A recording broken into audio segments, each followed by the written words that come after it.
परीक्षित जी महाराज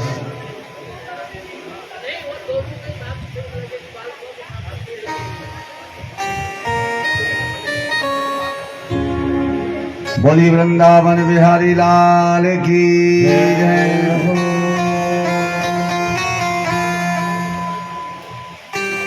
महाराज थोड़ी हमको भी हमारी तरफ भी ध्यान दीजिए।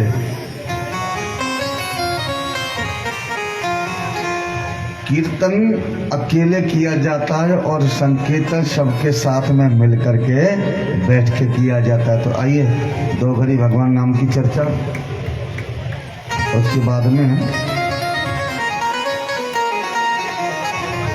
कथा में प्रवेश करेंगे।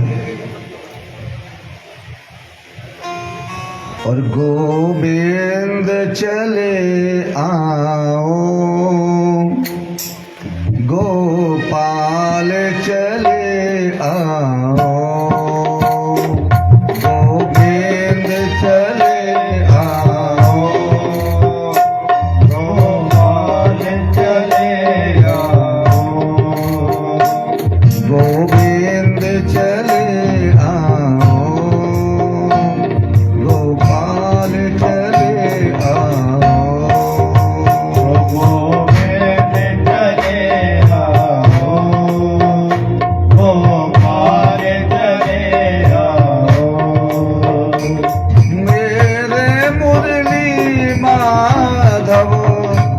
नंदलाल चले आओ, मेरे मुरली माधव नंदलाल चले आओ, गोविंद चले आओ, गोपाल चले आओ।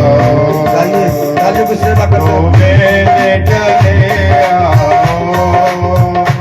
गोपाल चले आओ।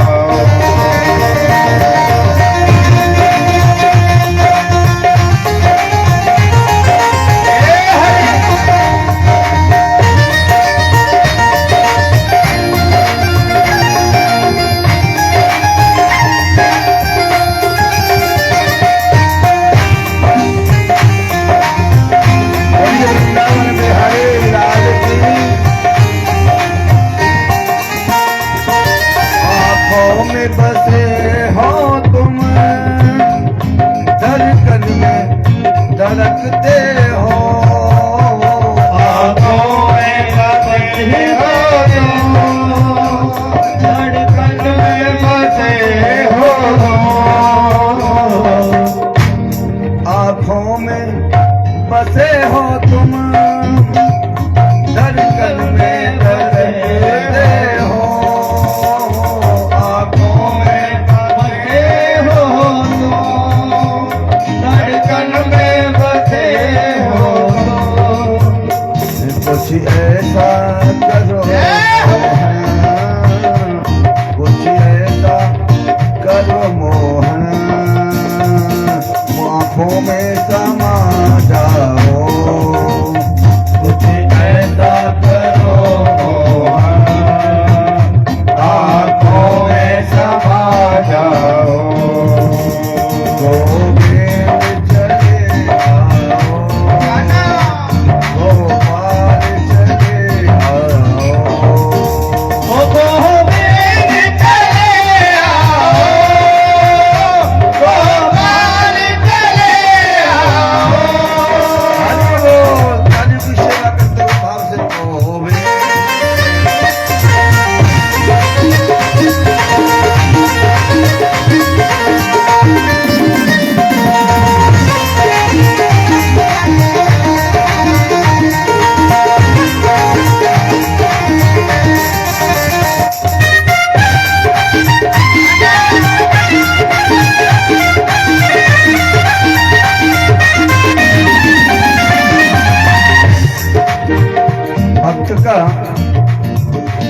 भक्त का काम है भगवान का नाम लेने का। भक्त का काम है ईश्वर का नाम लेने का, और ईश्वर का काम है गिरते से थाम लेने का। एक शर्त जमाने से प्रभु हम लगा ली है। एक सरल जमाने से हमने लगा ली है। एक शर्त जमाने से प्रभु हमने लगा ली है। ये तो शर्त लगाने से हमने लगा ली है। शर्त लगाता है भगवान से, क्या लगाता है? दो ही शर्तें हैं वफा की, आजमा कर देख लो, और या तो बन जाओ किसी के या बनाकर देख लो। या तो किसी के बन जाओ तो जीवन का उद्धार हो सकता है, और या किसी को अपना बना लो। हाँ? रास्ते पर जाने के दो ही मार्ग हैं भैया। अगर कहीं किसी को लिफ्ट लेनी हो तो क्या करना पड़ेगा?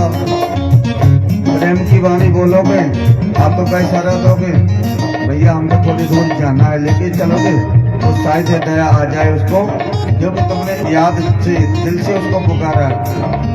इसलिए वो आपको आपकी मंजिल तक छोड़ सकता है। एक शर्त जमाने से प्रभु हमने लगा ली है। एक शर्त जमाने से प्रभु हमने लगा ली है। या हमको बुला लो तुम, या हमको बुला लो तुम, या खुद ही चले आओ।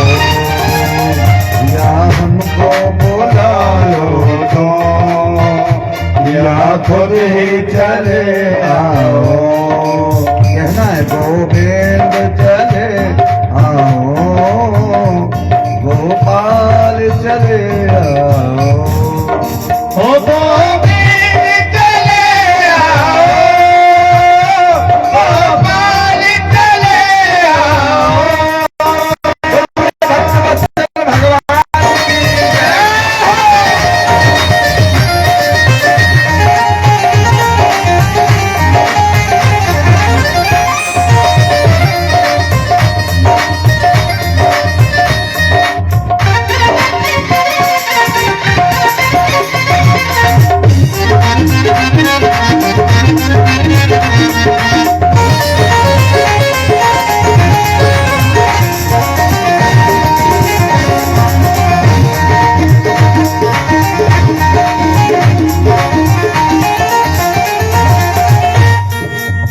और तेरे दर्शन को कान्हा ये मेरे नैन तरसते हैं।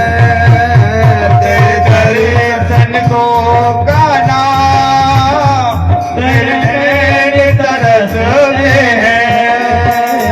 तेरे दर्शन को कान्हा मेरे नैन तरसते हैं। तेरे दर्शन को कान्हा हो तेरे नैन तरसते हैं। ये अर्ज मेरी ये अर्ज मेरी मोहन, अब और न तरसाओ। ये अर्ज मेरी मोहन, हमें और न तरसाओ। और गोविंद चले आओ, गोपाल चले आओ। गोविंद चले आओ, गोपाल चले आओ। मेरे मुरली माधव नंदलाल चले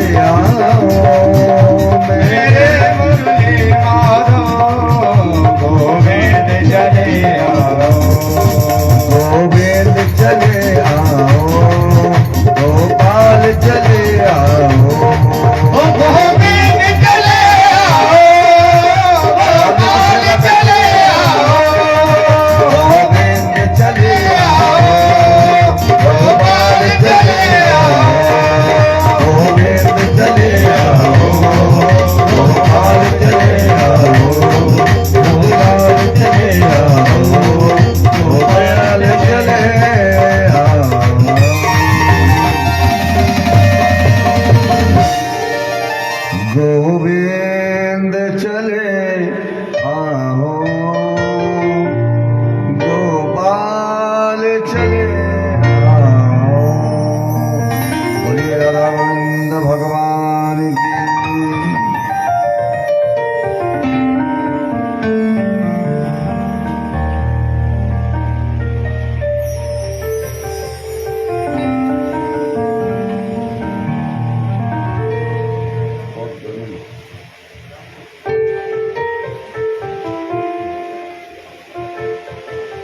बोलिए कृष्ण कन्हैया लाल की।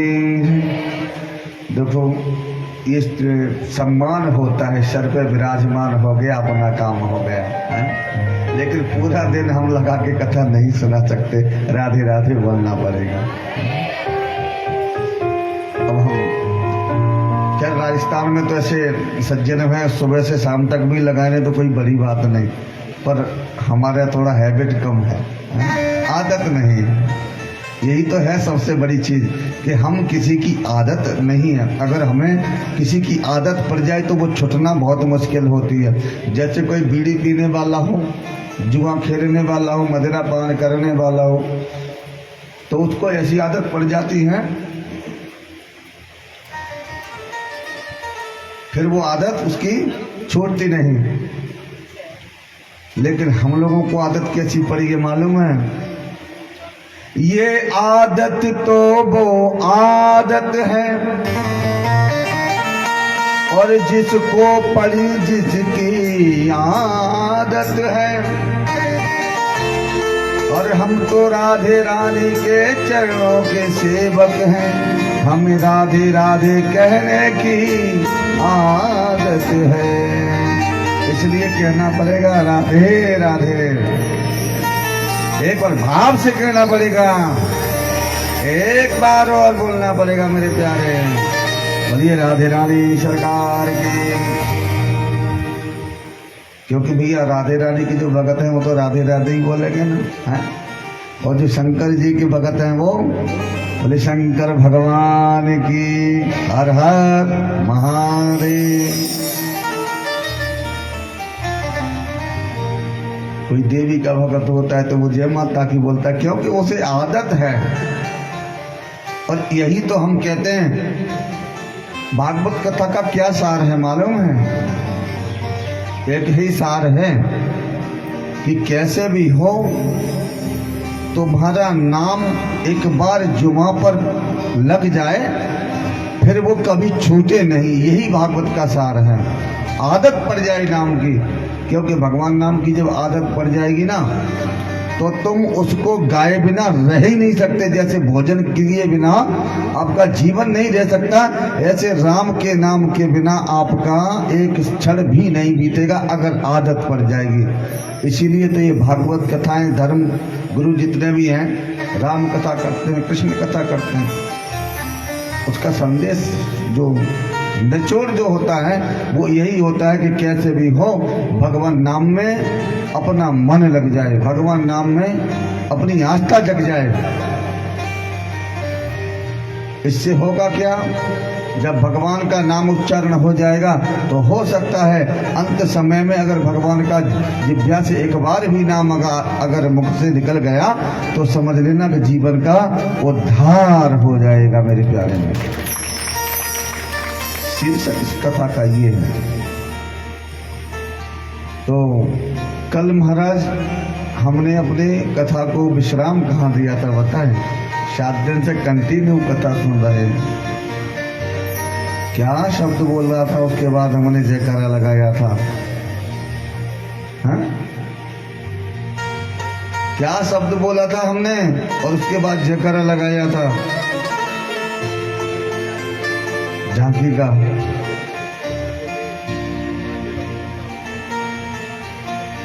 बलिए वृंदावन में हरिलाल की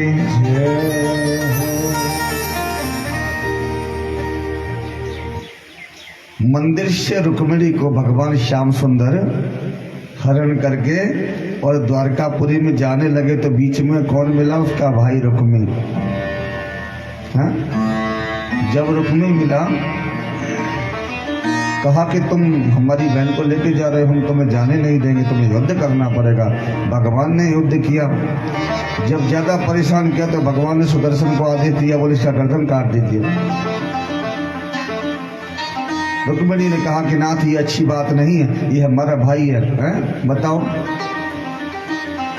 अगर पाणिग्रहण की बात करें तो दुनिया में हम कलंकित हो जाएंगे। बोले एक पति पाने के लिए और एक बहन ने अपना भाई मरवा दिया है, ऐसा न कीजिए। और अभय दान दे करके वह कहाँ पहुंचे? द्वारकापुरी में। और जब द्वारकापुरी में पाणिग्रहण संस्कार हुआ और संध्या कालीन वेला में आपने कल झांकी का दर्शन किया, इसी के साथ जयकारा लगाया। तो बोलिए रुक्मिणी के श्याम की। इसी जगह छोड़ा था ना।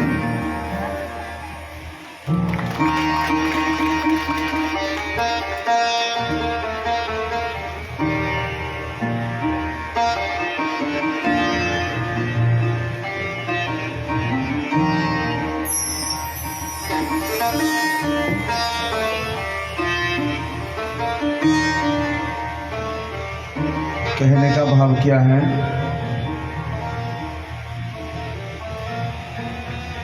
भगवान का पाणिग्रहण संस्कार विधिवत उनकी ससुर ने आकर के अच्छे प्रकार से द्वारकापुरी में उनका विवाह हुआ। भगवान के कितने विवाह हुए जानते हैं? श्याम सुंदर के कितने विवाह हुए हैं?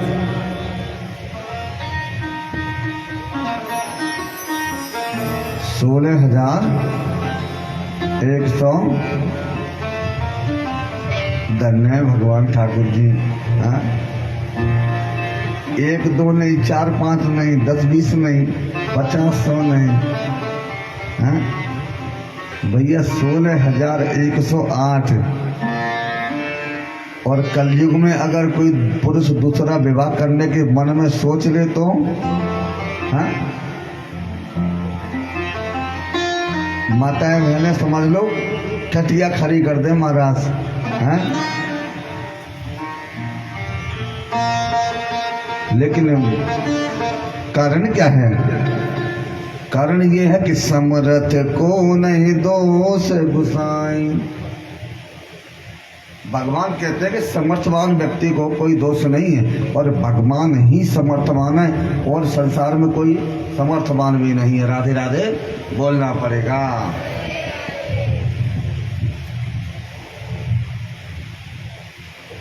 भगवान का एक पहला विवाह हुआ रुक्मिणी के साथ,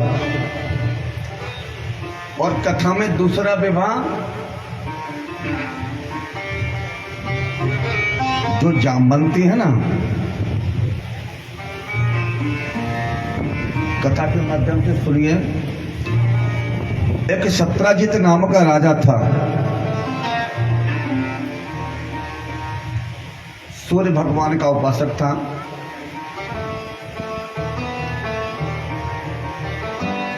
एक दिन भगवान की नगरी द्वारकापुरी में गया, उसके पास सूर्य भगवान ने उसको स्मंतक मणि दी। स्मंतक मणि का कार्य जानते हैं क्या होता है? कि अगर उसे पारस मणि भी कह सकते हैं, अगर लोहे से स्पर्श करा दो तो वह सोना बना लेती थी।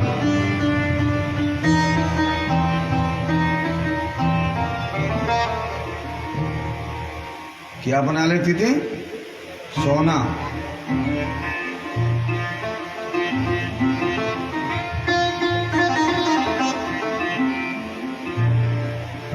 तो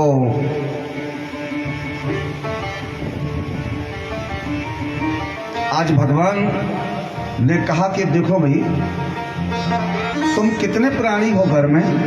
बोले महाराज 4, एक पुत्र एक पुत्री और पति और पत्नी। तुम्हारा कितना खर्चा है? बता दिया होगा कोई 1500 जो भी। लेकिन वह महाराज 2.5 भार सोना देती थी प्रतिदिन। कितना? 2.5 भार।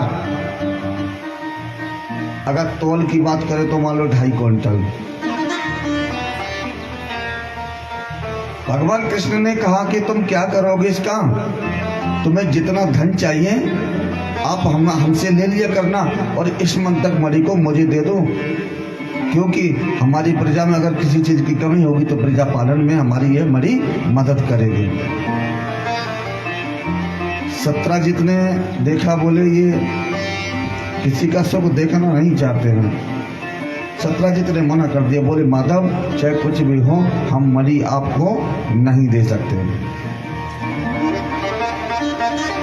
जब मना किया तो एक दिन सत्राजित का दूसरा भाई जो था उसका नाम था प्रसेन। सत्राजित ने जाकर के मणि घर में रख दी और रखने के बाद में वह तो चला गया कार्यवश किसी अन्य जगह पर, और उसका जो भाई था प्रसेन उसने सोचा कि आज मणि को जाकर के शिकार खेलने जा रहा था, तो सोचा कि इस मणि को लेकर हम जाएंगे। तो जैसे ही मणि को पहन करके गया तो एक शेर मिला बीच में, और शेर ने प्रसेन को, शेर का क्या काम होता है? वो तो मांसाहारी पहले से ही होता है। ऐसा झपटा उसने देखा मणि को, बोले बहुत कुछ चमकने वाली चीज है, तो प्रसेन को मार दिया और मणि छीन करके वह ले गया। आगे जाके एक रीछ बना। रीछ जानते हैं? वह रीछ कौन है जानते हैं? जामवंत जी महाराज, भालू। उन्होंने देखा ये शेर ये मणि कहाँ लेकर के घूम रहा है, और उसको शेर को मार करके वह रीछ ले जा करके मणि, उसकी एक पुत्री थी जिस गुफा में रहता था, उस पुत्री को जाकर के वह मणि प्रदान कर दी। जब वह मणि प्रदान की, लेकिन जब घर में प्रसेन एक दिन हो गया, दूसरा दिन नहीं पहुंचा, तो चक्कर क्या है? सत्राजित ने सोचा देखें तो सही। तो जब उसको खोजा तो देखा कि एक जगह प्रसेन मरा पड़ा है। सत्राजित ने सोचा ये किसी और का काम नहीं है, कृष्ण का ही काम है, क्योंकि हमने मणि देने के लिए मना कर दिया और ये हमारा भाई मणि लेकर के चला गया, इसलिए मणि के लालच से कृष्ण ने हमारे भाई को मार दिया। और उसने चारों तरफ प्रचार कर दिया, बोले हमारे भाई को कृष्ण ने मारा है। गर्गाचार्य जी के पास में गए कृष्ण जी, ठाकुर जी, बोले गुरुदेव हमने कोई ऐसा क्या अनर्थ काम किया है जिससे हमें झूठा कलंक लग रहा है, हमने मारा तो है नहीं है? बोले तुमने चौथ का चंद्रमा देखा है, उसके कारण ये कलंक लगा है। तो बोले गुरुदेव इसको तो हमें साबित करना चाहिए। तो आज ठाकुर जी ने पूरी सेना को एकत्रित करके और खोजने का प्रयास किया, तो देखा कि जिस जगह प्रसेन मरा पड़ा था वहां पर चिन्ह मिले, किसके? पैरों के जो चरण चिन्ह थे ना शेर के। तो बोले कि ये देखें कहाँ तक जा रहे हैं। थोड़ी दूर पे देखा तो शेर मरा पड़ा हुआ है, वहां पर एक भालू के पैर हैं। भालू का पीछा करते हुए गए तो एक गुफा दिखी, और गुफा में जाते ही वो लुप्त हो गया। सोचा कि बोले कहीं नहीं, इस गुफा में ही रहने वाला है। सैनिकों से कहा कि जब तक हम नहीं आ जाते 2-4 दिन तक तो इंतजार करना, और 2-4 दिन से ज्यादा हो जाए तो तुम यहाँ से वापस द्वारका चले जाना। आज जाकर के देखा तो एक बालिका है और वह लेकर के उछाल करके उस मणि से वह खेल रही। ठाकुर जी ने कहा कि देखो देवी, ये आपको मणि कहाँ से मिली? बोले आपको मतलब आप अपना मतलब बताइए। बोले मतलब क्या, सीधी सी बात है, ये मणि हमारी नहीं है, हमारे देश में एक राजा है सत्यजित, उस राजा की मणि है ये। तो बोले हम क्या करें? बोले मणि हमको दो। बोले आप जहां से आए हो वहीं पे चले जाओ, नहीं अगर पिताजी आ गए ना, अच्छा तो एक काम करो, अपने पिताजी ये बुला लो। राधे राधे बोलना पड़ेगा। ठाकुर जी ने कहा कि देखो देवी, चाहे जो भी हो, ये मणि तो हमें लेके जानी पड़ेगी, क्योंकि हमारे ऊपर झूठा कलंक लगा है और हम ये कभी बर्दाश्त नहीं कर सकते। भगवान सब कुछ बर्दाश्त कर सकते हैं, लेकिन भगवान पर कोई लांछन लगाए ये कभी आप ही नहीं बर्दाश्त करेंगे हमारा दूध, भगवान तो कैसे बर्दाश्त करेंगे? है? अगर आपको कोई झूठा कलंकित करे तो आप बर्दाश्त करेंगे? जो आपने कर्म किया ही नहीं है, उस कर्म को कहा बोले तुमने ये कर्म किया है, और पूरा सिबार मोड़ पे चर्चा में हो जाए। बदनामी जानते हैं क्या? बदनामी से मरने से ज्यादा घातक होती है बदनामी। मर जाता है इंसान, उसकी परवाह नहीं होती है, परवाह उसकी होती है जो जीते जी बदनामी का मुंह लेकर के जीता है, कलंक का टीका लेकर के जीता है। वो हर पल मरता है। आज ठाकुर जी ने कहा, तो आज जामवंत जी ने कहा कि बोले देखो नहीं मानोगे तो पिताजी को आवाज दी। जामवंत जी निकल करके आए, बोले कौन हो तुम? ठाकुर जी मन में कह रहे हैं कि पहले तो बुलाते हो फिर पूछते हो कि कौन हो तुम, हैं? लेकिन कोई बात नहीं, बोले भैया हम जो भी हैं ये हमारी मणि है, इसको हमें दीजिए। बोले मणि कभी नहीं मिलेगी, और अगर मणि चाहते हो तो हमसे तुम्हें युद्ध करना पड़ेगा। ठाकुर जी ने कहा हम बिल्कुल तैयार हैं। हाँ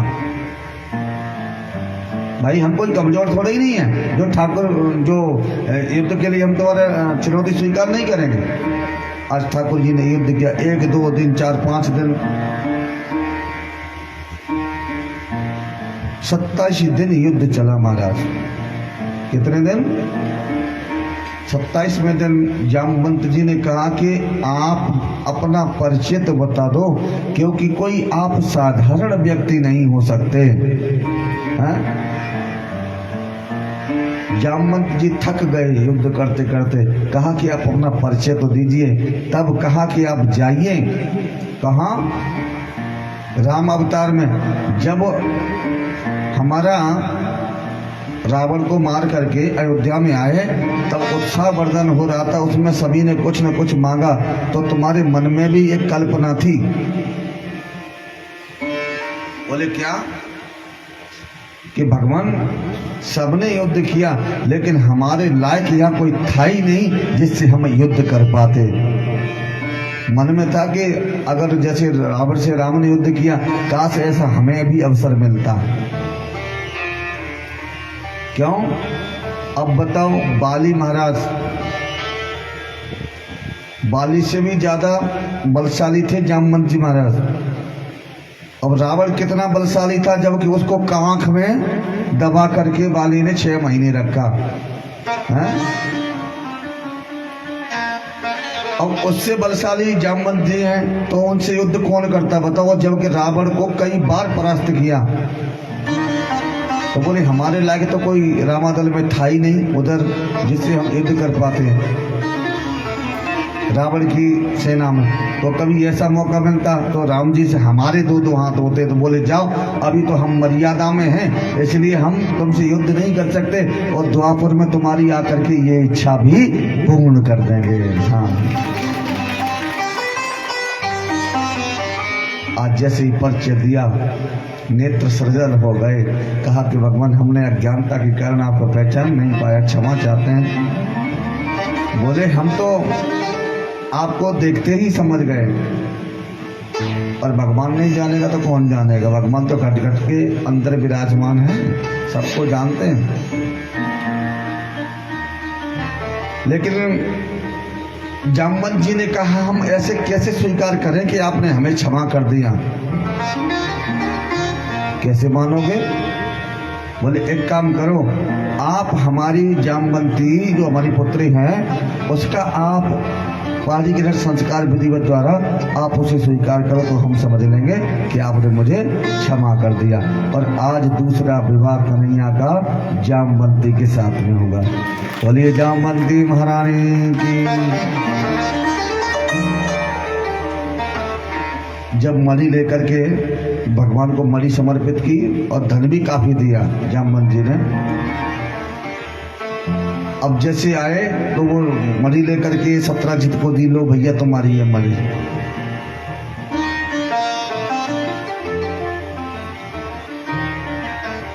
जब मणि दे दी तो सत्राजित, देखो ऐसा होता है जो कलंक लगाता है और उसकी सत्यता सामने आ जाए ना तो फिर वो लज्जित हो जाता है। सत्राजित भी लज्जित हुआ, कहा कि प्रभु हमने आप पे झूठा ही कलंक लगाया, मुझे भी क्षमा कीजिए। बोले कोई बात नहीं। बोले ऐसे नहीं मानेंगे हम कि आप हमने क्षमा कीजिए, क्योंकि आप द्वारकाधीश हैं। कैसे मानोगे?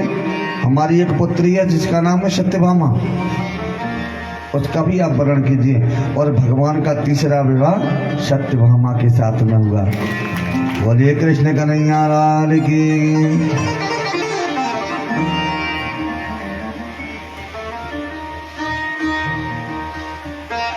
चौथा विवाह कालिंदी के साथ में और पांचवा विवाह मेरे कन्हैया का मित्र वृंदा और छठवां विवाह नग्नजिति के साथ में, सातवां भद्रा और आठवां विवाह लक्ष्मणा के साथ में भगवान का संपन्न हुआ। कितने विवाह हो गए? 8 विवाह हो गए। एक राजा था जो भूमि से उत्पन्न था जिसका नाम था भौमासुर। क्या नाम था? भौमासुर। उसने एक दृढ़ संकल्प लिया कि जब तक 20,000 कन्या एक साथ, राजाओं की कन्या, वो भी ऐसी वैसी नहीं, जब तक राजाओं की 20,000 कन्या एक साथ हम अपने पास इकट्ठा नहीं कर लेते तब तक हम विवाह नहीं करेंगे। और ऐसा करते करते उसे 16,100, कितनी? 16,100 कन्या बंदी कर रखी। लेकिन उन कन्याओं ने भगवान से प्रार्थना की कि हे माधव, मैंने सुना है कि आप करुणा निधान है, कृपा के सागर हैं, बंदी छोर हैं आप, हैं? हर कष्ट का निवारण करने वाले हैं।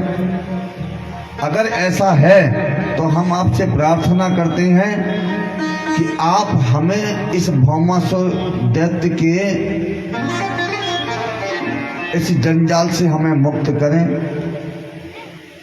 लेकिन भगवान जब कोई करुण पुकार करता है तो भगवान सुनते हैं। हृदय से उन्होंने पुकारा तो भगवान आए और कहा कि देवियों क्या परेशानी है? बोले परेशानी कुछ नहीं, इसने हमें बंदी बना करके रखा है। तब तक भौमासुर आ गए। बोले क्या बात है, तुम्हारा आगमन कैसे हुआ यहाँ? बोले भाई इन कन्याओं को क्यों बंदी कर रखा है? बोले हमारी इच्छा। क्या करोगे जब तक? बोले 20,000 इकट्ठी हो जाएंगी तब विवाह करेंगे। ऐसा क्यों? बोले ये भी हमारी इच्छा है। तो भगवान ने कहा कि देखो तुम्हारी मनमानी हमारे यहाँ नहीं चलेगी, और या तो तुम मुक्त करो, अच्छा मुक्त नहीं करें तो क्या करोगे?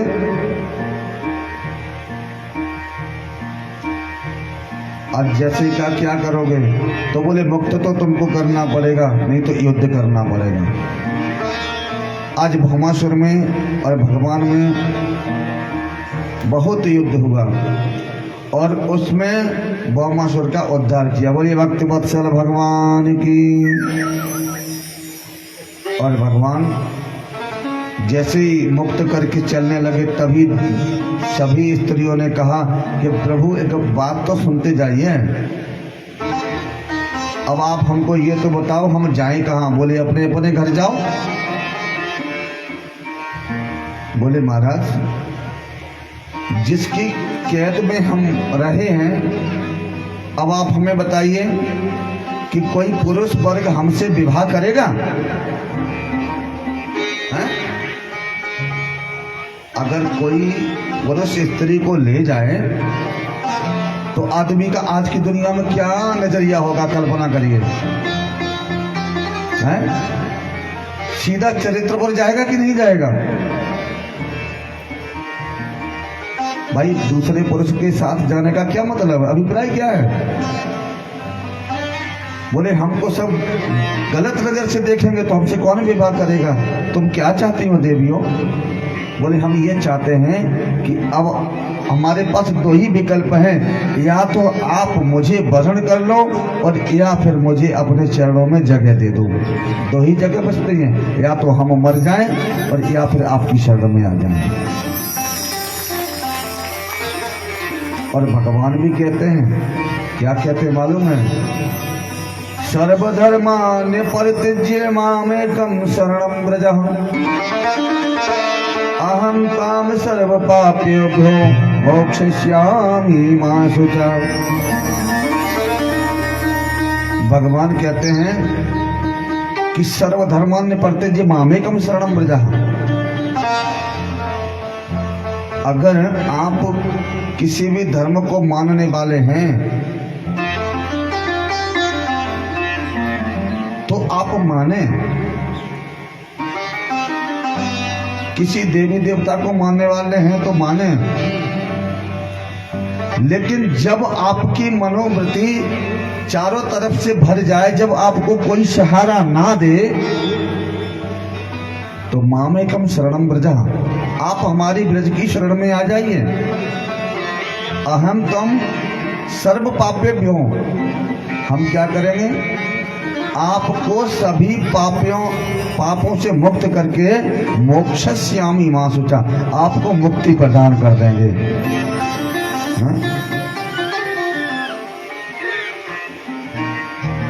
सर्वधर्मान् परित्यज्य मामेकं शरणं व्रज, अहं त्वां सर्व पापेभ्यो मोक्षयिष्यामि मा शुचा।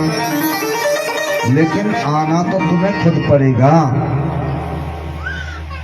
आप ये सोचें कि बिना भगवान की शरण में आए आपको मुक्ति मिल जाए, तो ये पॉसिबल नहीं है, इम्पॉसिबल है।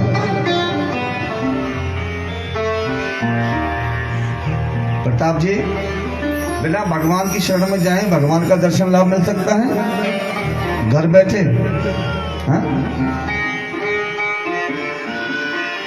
मंदिर बनाना जरूरी नहीं है। घर में आप सोचो कि मंदिर बनाना जरूरी है, नहीं। क्या जरूरी है? इस हृदय रूपी सागर है ना जो, इसमें आप भगवान का चिंतन करिए, भगवान का नाम जिह्वा से जपिए। और एक बात बता दें, भगवान मालूम है किसको मिलते हैं?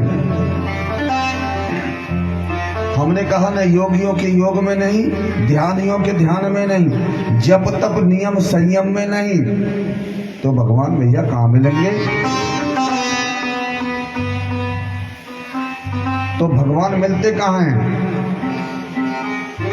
भगवान सिर्फ तुम्हारे हृदय पटल के अंदर, जब जो बताओ, हर व्यापक सर्वत्र समाना, ऐसी कोई जगह ही नहीं है जहां भगवान नहीं है।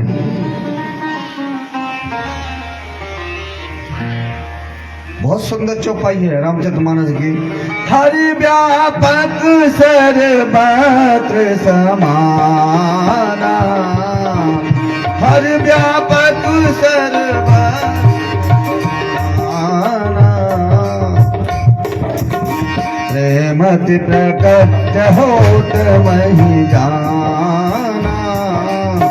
प्रेमति प्रकट होत महि जाना।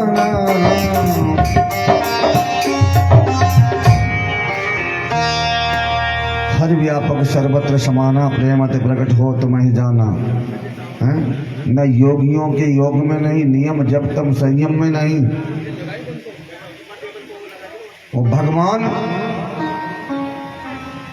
सिर्फ अगर कहीं मिलते हैं तो केवल उनका चिंतन करो, उनके नाम का स्मरण करो, तभी तो कहा मुक्ति पाने का तो एक ही इलाज है, कल योग केवल नाम आधारा, कल योग केवल नाम आधारा, कल योग केवल नाम आधारा, कल योग केवल नाम आधारा, सुमेरे सुमेरे नर उतर पारा, सुमेरे सुमेरे नर उतर पारा, कलयुग केवल नाम आधारा और सुमेरे सुमेरे नर उतर पारा।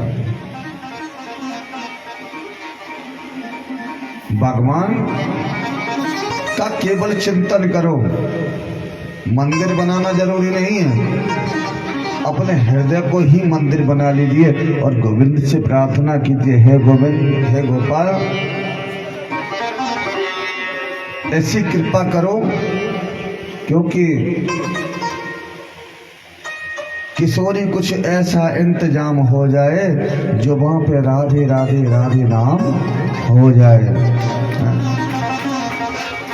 केवल आदत पड़ जाए तुम्हारे नाम की और तुम्हारे नाम के बिना हम नहीं रह सके, बस इतनी कृपा करो। और जब ऐसा भाव बना लोगे गोविंद के प्रति, भाव का भूखा हूं मैं और भाव ही एक सार है, भाव से भज ले हरि तो भव से बेड़ा पार। आपका उज्जवल भाव, आपका उज्जवल प्रेम ही भगवान से आपको मिला सकता है, दूसरा कोई साधन नहीं है।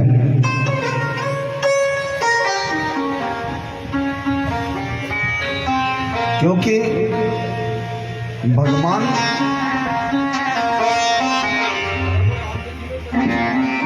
को आप कुछ देने के लिए सोचे ना कि हम भगवान को कुछ दे देंगे, तो भगवान को कुछ देने के लिए आपके पास है ही नहीं। भगवान को आप कुछ समर्पित कर दें, ऐसा कुछ आपके पास है ही नहीं। और अगर कुछ है तो वो है भाव। दीन दयाल जब दया करते हैं तो सिर्फ तुम्हारा कल की कथा में मैंने एक दृष्टांत दिया था कि जो बेचारा घर से निकाल दिया था व्यक्ति, राम का भोग लगाया है और उस भोग को पा करके भगवान ने, देखो सीधा व्यक्ति था और हमेशा भगवान ये कहते हैं कि ज्ञानियों को भगवान मिले। अरे ज्ञान में तो भगवान मिलते ही हैं, लेकिन ज्ञान से भी ज्यादा जल्दी भगवान बिल्कुल सीधे और सच्चे इंसान को मिलते हैं, जिसके अंदर कोई कपट, मन के अंदर कोई कपट छल छिद्र नहीं होता है। निर्मल मन जन सो मोहि पावा और मोहि कपट छल छिद्र न भावा। आप कपट रख के भगवान को बुलाओ है तो भगवान का कोई भगवान को पागल समझाए है? भगवान का देवियों ने कहा कि दो ही रास्ते हैं, या तो हम मर जाएं या तो आप हमें वरण करो। तो भगवान ने कहा कि आप चिंता मत करो, हम आपका ये प्रस्ताव भी स्वीकार करते हैं। और सारी स्त्रियों को लेकर के भगवान द्वारकापुरी में पहुंचे और उन सबके साथ में विधिवत गंधर्व रूप से सबके साथ में भगवान ने विवाह किया। अब भगवान के कितने विवाह हो गए हैं? 16,108।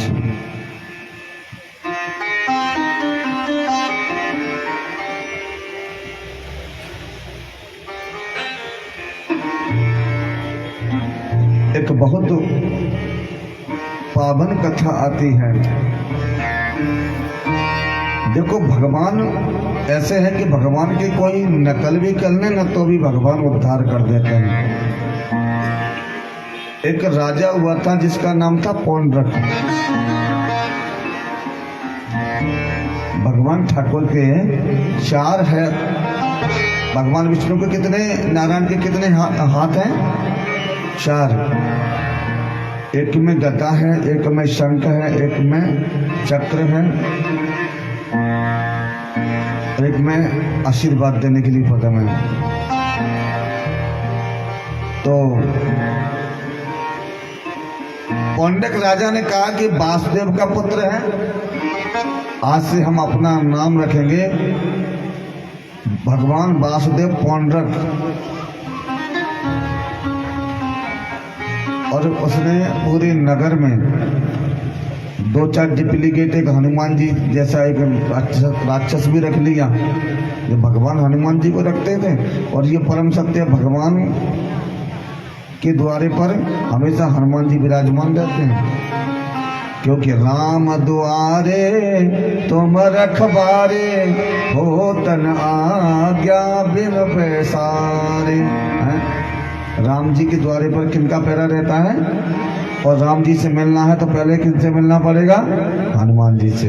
हाँ, तो ऐसा ही उसने किया और घर घर में कह दिया कि भैया किसी की पूजा नहीं होगी हमारे राज्य में, अगर पूजा किसी की होगी तो हमारी स्वयं की पूजा होगी। और अपने आप को पुजमाने लग गया।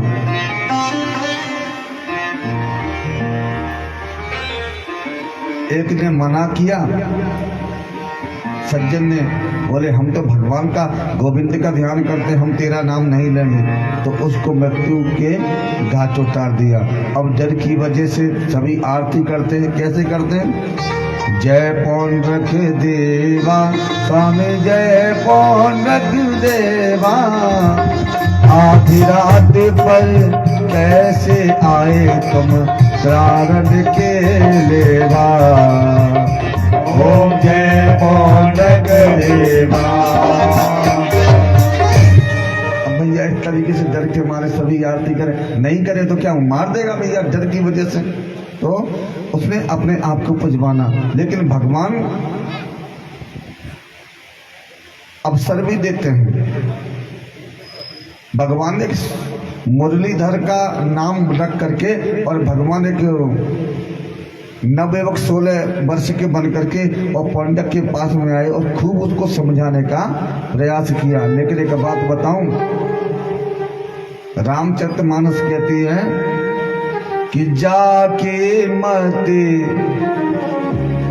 जाको प्रभु दुख दारुण दे, जाको प्रभु दुख दारुण दे, जाको प्रभु दुख दारुण दे, जाको प्रभु दुख दारुण दे, ताकि मति पहले हर दे, ताकि मति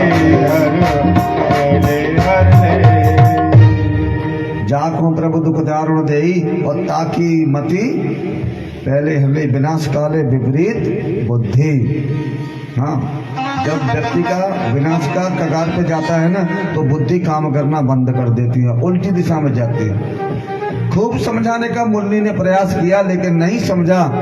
अंत में भगवान ने कहा कि भैया तेरे अत्याचार अब ज्यादा नहीं, क्योंकि भगवान के जब भक्तों पर अत्याचार करे तो भगवान कब तक बर्दाश्त करे। आज आए ठाकुर जी और उस पौंडरक का उद्धार किया और उसको अपना स्वधाम में उसका वास किया। राजा परीक्षित ने पूछा, बोले गुरुदेव ये बात हमारी बिल्कुल समझ में नहीं आई, भगवान के ठीक विपरीत था ये है? भगवान का नाम बंद करा दिया इसने, और आप कहते हो इसने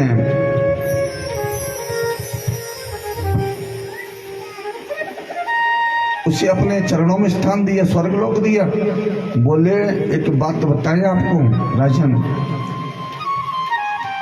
भगवान ये नहीं देखते हैं कि आप कर क्या रहे हैं, भगवान ये देखते हैं कि तुम्हारा भगवान की तरफ ध्यान कितना है? पौंडरक हर समय वासुदेव कृष्ण का चिंतन करता था। क्यों? कि मैं वासुदेव का पुत्र, वो वासुदेव का पुत्र कृष्ण है, मैं वासुदेव पौंडरक हूँ। हर शब्द में वो लगाता था कृष्ण, तो इसलिए उसकी माला बन जाती है। महाराज जब जपते रहोगे तो एक माला तो बन ही जाएगी। एक बार राम का नाम लेने से भवसिंधु से पार हो सकता है, तो उसने तो पता नहीं कितनी बार लिया होगा है। तो भगवान तो उद्धर केवल ये देखते हैं कि तुमने नाम लिया है कि नहीं। और भगवान कहते और एक दूसरा उद्देश्य और भी है। बोले क्या? दूसरा प्रयोजन ये था कि भगवान का स्वरूप तो धारण किया कम से कम उसने, है? 4 हाथ, पहले 2 थे, 2 लकड़ी के लगवा लिए, हैं?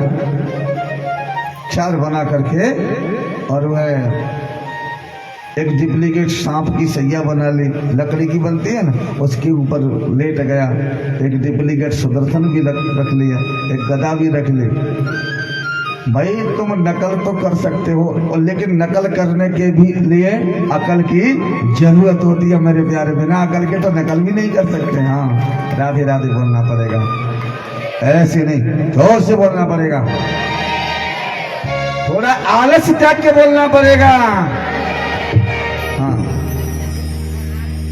तो भगवान ने इस प्रकार पौंडक का उद्धार किया।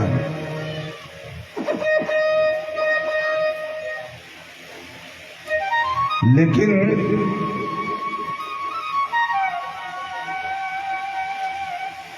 नारद जी को एक बार भ्रम हुआ भगवान के प्रति। बोले एक बात बताओ, 16,000 स्त्रियों के साथ में भगवान कैसे रह सकते हैं? नारद जी ने द्वारकापुरी में जाकर के देखा, तो उन्होंने देखा कि भगवान जान गए। बोले तुम हमारी परीक्षा लेने आ रहे हो? तो आज नारद जी को जिस जिस घर में जाए तो कोई तो, और एक और बात, जितने भगवान के विवाह हुए 16,108, और सबके ऐसा कहते हैं कि महाराज 10-10 पुत्र हुए हैं। कितने? 10-10 और एक पुत्री। अब काउंटिंग कर लो, 16,108 से 11 इंटू कर लो, समझ में आ जाएगा कितना हो गया, है? इतना बड़ा परिवार था ठाकुर जी का। राधे राधे बोलना पड़ेगा। और जिस तरफ जाते ना नारद जी, कहीं तो भगवान किसी बालक को गोद में लेकर के खिला रहे हैं, किसी का कुछ कर रहे हैं, तो ऐसे करके 2, 4, 10, 20 नारद जी ने सोचा। बोले भैया ये तो पार नहीं पड़ने वाले, क्योंकि हरि अनंत, हरि कथा अनंत, हरि अनंत है वो।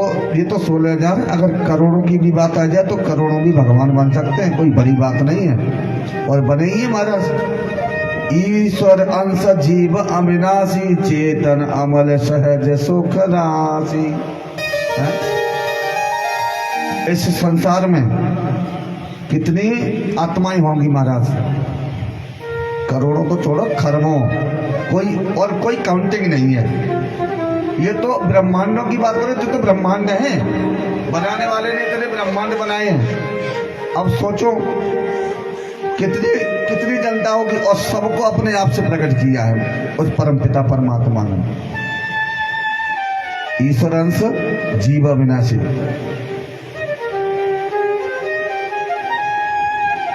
नारद जी का भ्रम दूर किया।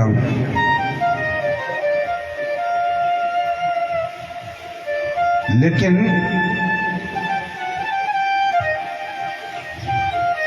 जब वो अस्थि प्राप्ति कंस की पत्नी जरासंध के पास गई, बोले तुम्हारे दामाद जी को उस ग्वालिक कृष्ण ने मार दिया है।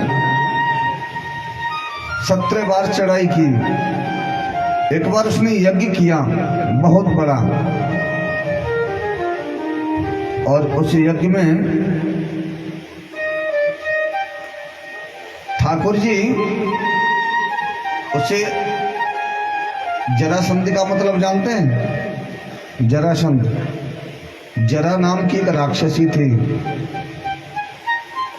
और ये किसी स्त्री ने, इस बालक था जो ऐसा बताते हैं शास्त्र सम्मत के, जब ये बालक जन्मा तो बड़ा भयावह था, तो उसने ब्राह्मणों से कहा, बोले कि ये बालक देखो कौन है? बोले महाराज ये बड़ा होकर के बहुत दुष्ट बनेगा और पूरी पृथ्वी पर त्राहे त्राहे कर देगा। तो उस बालक को क्या करें, तो बोले इसको काट करके बहा दो। तो बीच में से काट करके बहा दिया।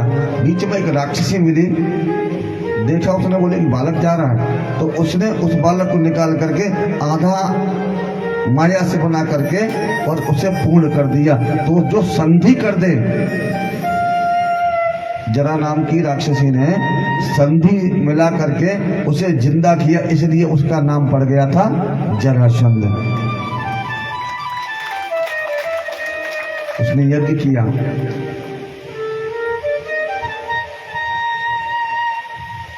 तो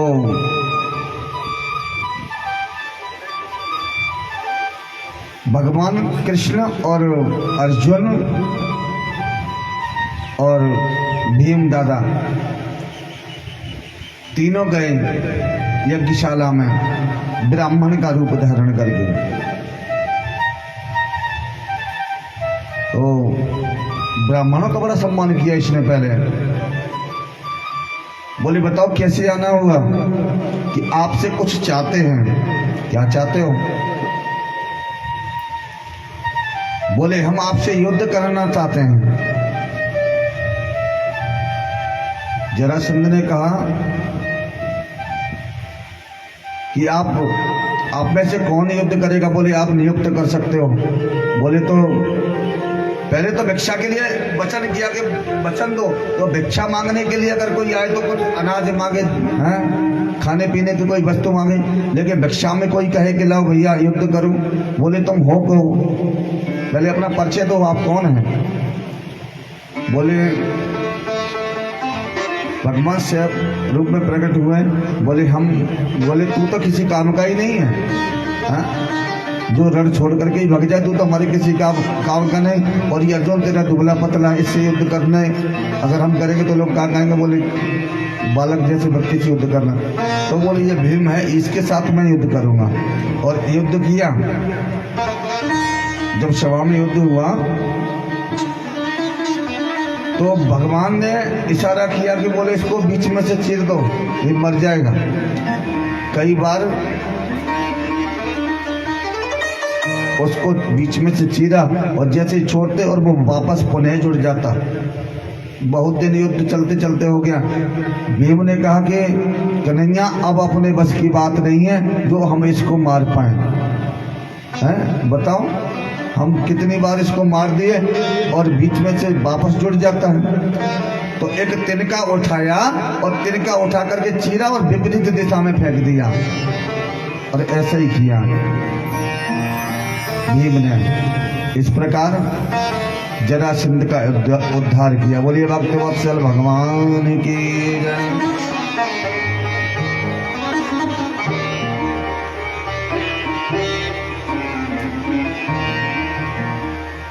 महाभारत हुआ, उसके बाद में पांडवों को भी विजयश्री दिलाई। सेवा का क्या भाव होना चाहिए, कथा से मिलेगा। सेवा क्यों करनी चाहिए और कहाँ करनी चाहिए। सबने कोई ना कोई कार्य अपना अपना ले लिया, लेकिन भगवान ने जानते हो कौन सा कार्य लिया था? राष्ट्र यज्ञ जो किया था उसमें भगवान ने अतिथि देवो सत्कार का और दूसरा पत्तल उठाने का कार्य किया। भगवान ने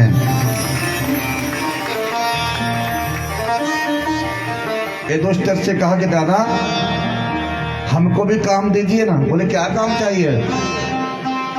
बोले आप एक काम करो, पत्तल उठाने का हमें कार्य दे दिया जाए और कल भंडारा होगा। यहाँ होगा कि नहीं होगा?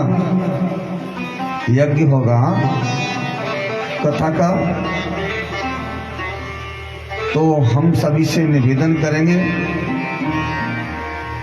सभी माताएं बहनों से, इसका जितना पुण्य है आप तो नहीं उठा सकते, लेकिन आपके घर के जो भी बच्चे हैं या भाई हैं या श्रीमान जी हैं, उनको इस कथा में भगवान की कथा में जोड़ करके और इस पुण्य का भी आप लाभ कमाएं तो आपकी जीवन की हर कामना पूर्ण होगी। ये भागवत महारानी है।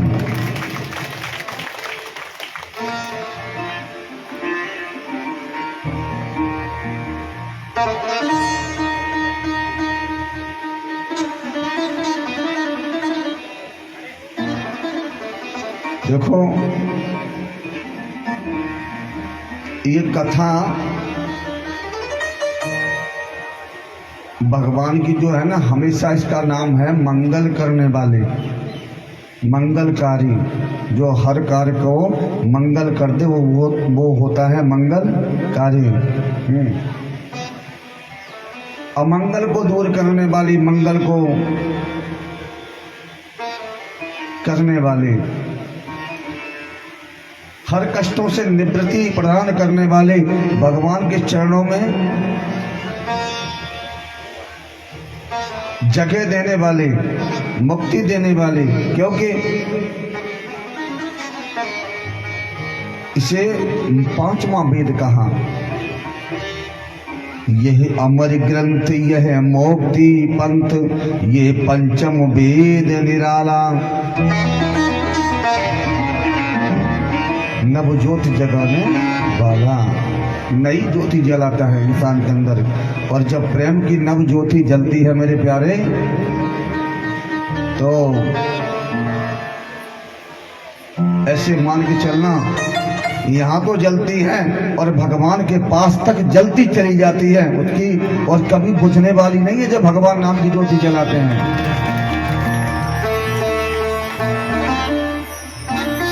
भगवान नाम की जिन्होंने ज्योति जलाई है,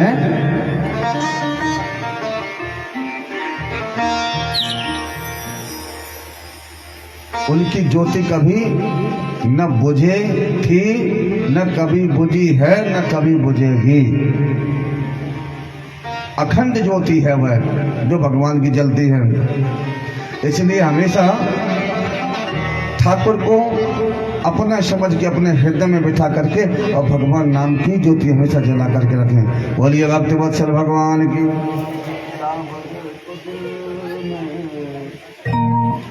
और सांवरे को दिल,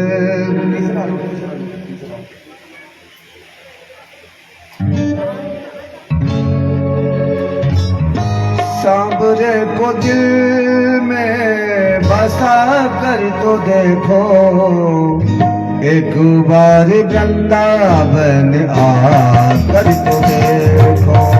सांवरे को दिल में बसा कर तो देखो, एक बार वृंदावन आकर तो देखो।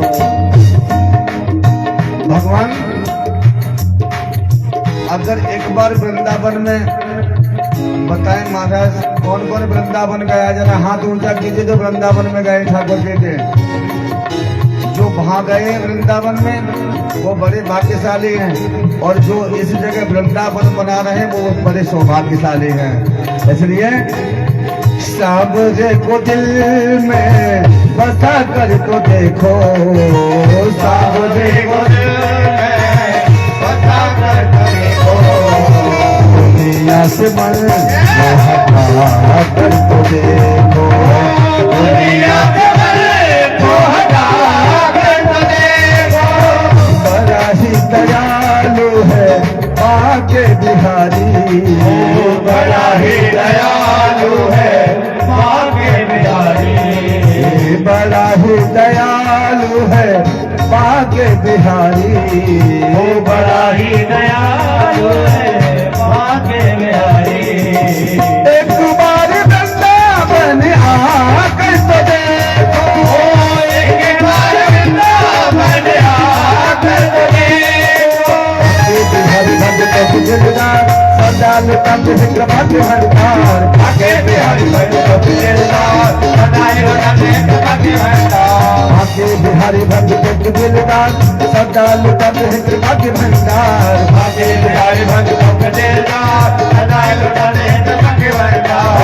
सांवरे को दिल में बसा कर तो देखो, सांवरे को दिल में बसा कर तो देखो, दुनिया से मन को हटा कर तो देखो, दुनिया से मन को हटा कर तो देखो।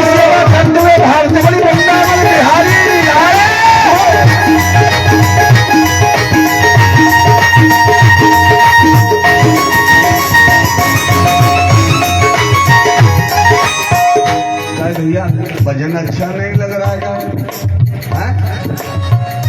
अच्छा लग रहा है तो हाथ ऊंचा करिए। हाँ?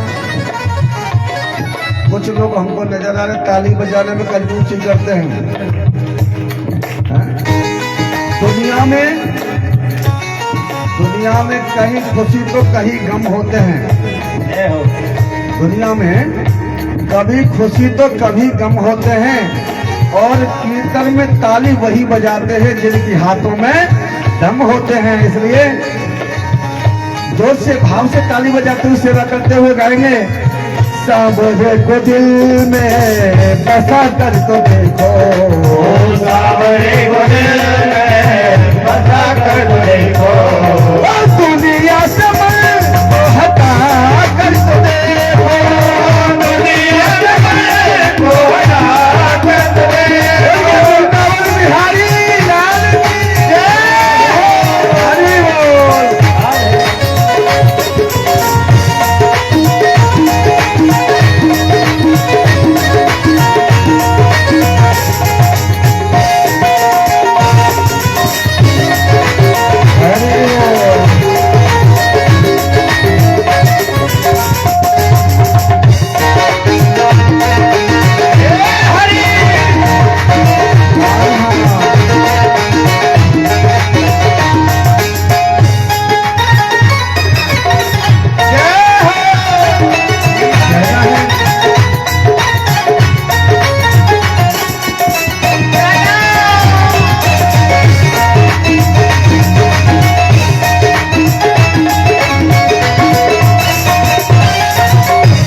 पल में झोली वो भर देगा, तेरे पल में झोली वो भर देगा, तेरे पल में झोली वो भर देगा, तेरे पल में झोली वो भर देगा।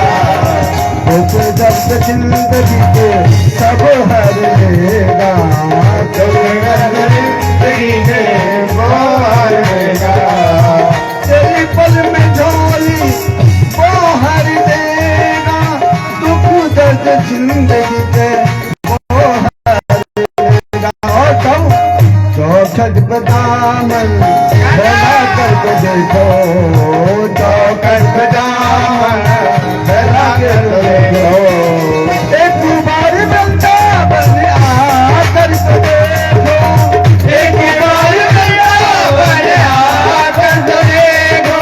आके बिहारी भक्त के दिलदार सदा लुटाते हैं भाग्य भंडार, आके बिहारी भक्त के दिलदार सदा लुटाते हैं भाग्य भंडार। सांवरे को दिल में बसा कर तो देखो, दुनिया से मन को हटा कर तो देखो, दुनिया से मन को हटा कर तो देखो। बोलिए भक्त वत्सल भगवान की जय। की सेवा करते हैं।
राग कैसे गिरधर को पाया, मीरा ने कैसे गिरधर को पाया, मीरा ने जैसे गिरधर को पाया, मीरा ने कैसे गिरधर को पाया, प्याला जहर का अमृत बनाया, प्याला जहर का अमृत बनाया, मीरा ने जैसे गिरधर को पाया,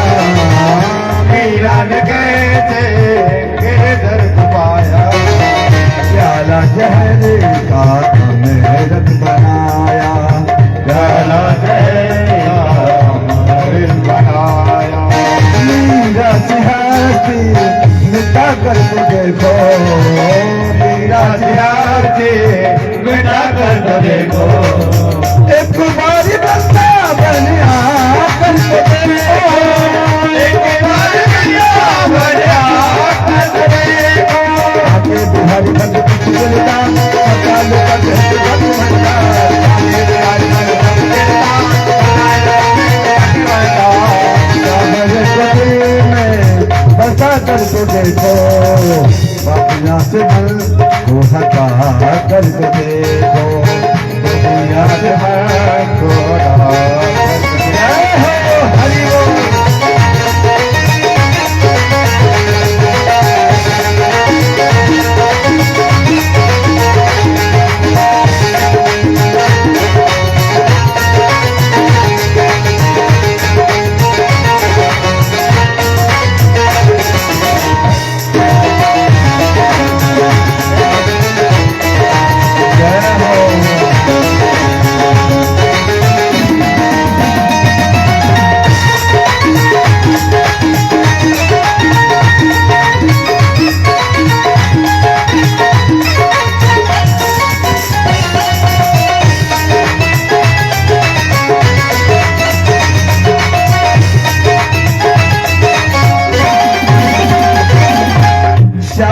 बिना मेरा कोई न अपना श्याम बिना मेरा कोई न अपना श्याम बिना मेरा कोई न अपना श्याम बिना मेरा कोई न अपना यह दुनिया है एक झूठा सपना ये दुनिया है एक झूठा सपना यह दुनिया है एक झूठा सपना यह दुनिया है एक झूठा सपना। श्याम के बिना इस संसार में कोई अपना नहीं है, न हुआ न कभी होगा। और ये कैसा है? सपने के बराबर। श्याम बिना मेरा कोई न अपना है और यह दुनिया है एक झूठा। नजरों से पर्दा हटा कर तो देखो नजरों से पर्दा हटा कर तो देखो एक बार वृंदावन आकर तो देखो हरि भक्त दिलदार सदा लुटत है भक्त भंडार हरि भक्त दिलदार सदा लुटत है भक्त भंडार सारे दिल में बसा कर देखो सारे दिल में बसा कर देखो एक बार वृंदावन आकर तो देखो एक बार वृंदावन आकर तो देखो एक बार वृंदावन आकर तो देखो एक बार वृंदावन आकर तो देखो।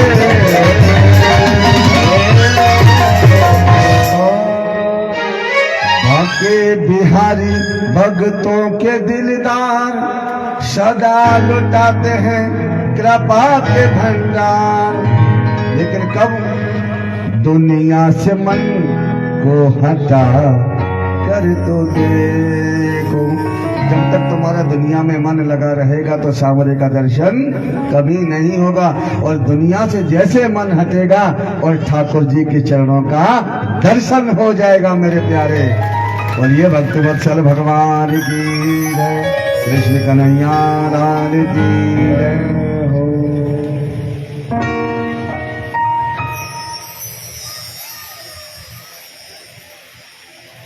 एक बहुत अच्छी कथा आती है।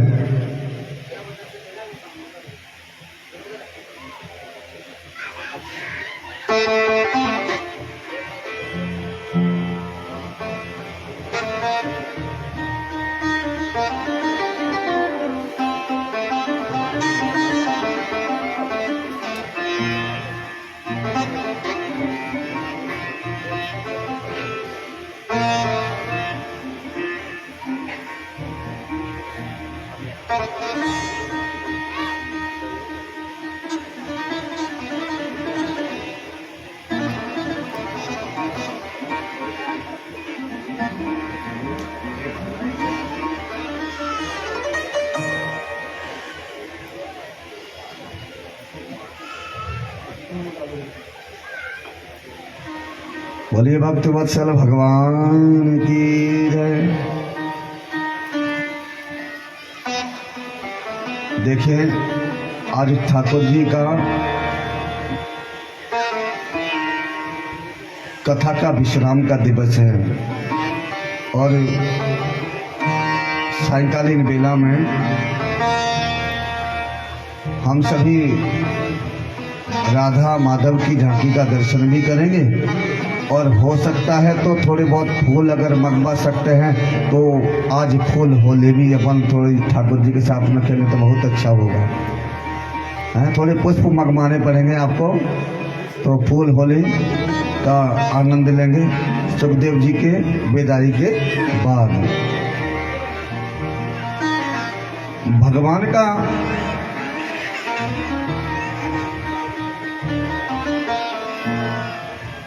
हाँ, हमारे परिषद महाराज से निवेदन है कि थोड़ी पुष्पों की व्यवस्था करें। हाँ, आज फूल होली ठाकुर जी के साथ में खेलेंगे। हाँ जी, बोलिए कृष्ण कन्हैया लाल की जय। ऐसा सौभाग्य कब प्राप्त होगा है? साक्षात ठाकुर जी अंदर विराजमान और छोटे गोपाल जी बाहर विराजमान। हाँ, बड़े बड़े अंतर विराजमान और छोटे से और अखिल ब्रह्मांड के देवता सभी विराजमान। इनके साथ में कब मौका मिलता है, बड़े भाग्यशाली हैं आप। हाँ, बहुजन्म समर्जित सत्संगम च पुरुषो लभते पुरुषो जावहि। ये पता नहीं कौन से जन्म का, एक जन्म नहीं बहुजन्म है। बड़ी कृपा की है गोविंद ने जो आपको नर के रूप में आपको यहाँ पर इंसान बनाकर भेजा, इसलिए कि भगवान के साथ में, भगवान की कथा के साथ में, भगवान के चरित्र के साथ में हम अपना चरित्र जोड़ करके अपने आप को कृतार्थ करें, इसलिए भेजा है अपने आप को। उस मालिक ने इसलिए भेजा है कि आपका चरित्र भी कृतार्थ हो जाए। बोलिए भक्तवत्सल भगवान की जय हो। बड़ी कृपा है, आगमन हुआ। बोलिए परीक्षित जी महाराज की जय। आचार्य सुखदेव से राजा परीक्षित ने कहा कि गुरुदेव आप हमें ये बताइए, आपने कहा था कि सांदीपन ऋषि के आश्रम में उनके जो एक मित्र थे उनका क्या नाम था? पढ़ने के लिए गए थे, क्या नाम था? हाँ?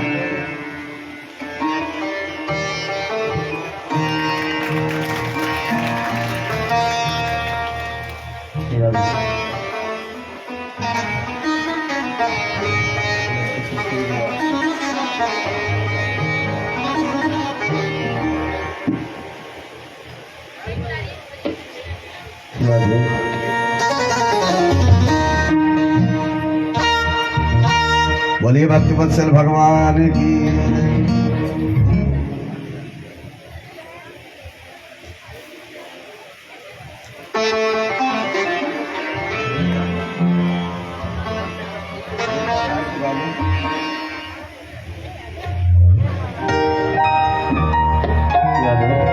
बोलिए बाकी हरिलाल जय।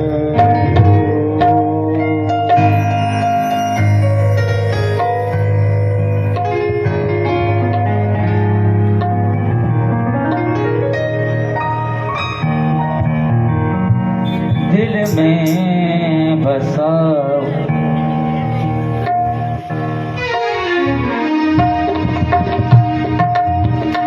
दिल में बसा हुआ है वो प्यार आपका, वो प्यार आपका दिल में बसा हुआ वो प्यार आपका, वो प्यार आपका दिल में बसा हुआ है।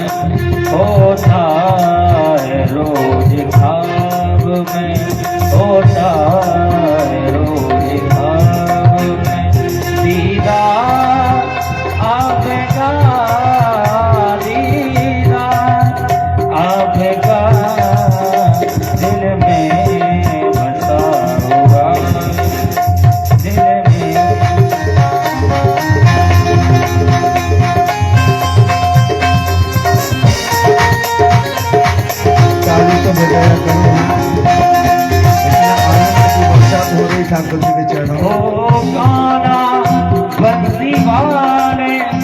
हकीकत ये बात है ओ बंसी वाले, हकीकत ये बात है, ये जहाँ भी आपकी मेरा, ये जहाँ भी आपकी मेरा, संसार आपका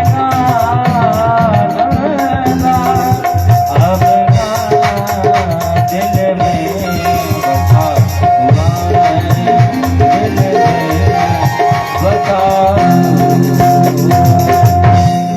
बोलिए वृंदावन बिहारी लाल की, राधे राधे सरकार की। बोले आचार्य की बात बताइए, आपका जो मित्र था शांतिपुर आश्रम में पड़ा हुआ, उस मित्र का भगवान ने किस प्रकार उद्धार किया?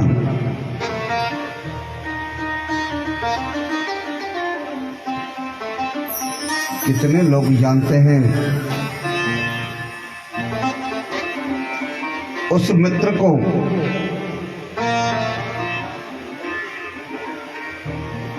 मित्र का क्या नाम था जानते हैं? क्या नाम था?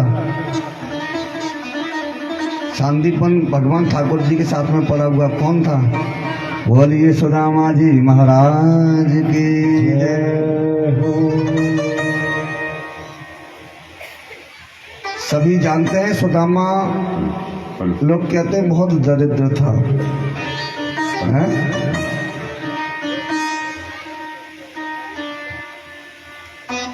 बताए महाराज, दरिद्र था या गरीब था? हैं? अमीर था? गूंगा जाने के गूंगा का घर वाला है? गूंगा की भाषा कौन जानता है? गूंगा, गूंगा के घर वाले। वो कुछ भी इशारा करेगा फर्स्ट समझ जाते हैं ये कह रहा है? राधे राधे बोलना पड़ेगा, परम सत्य है। दरिद्र, देखो दरिद्रता किसे कहते हैं ये जानने की जरूरत है। जिसके पास में 100 रुपए हों और 100 से वो 2 से करने का प्रयास करे और उसके लिए भागा दौड़ी करे, अधिक से ज्यादा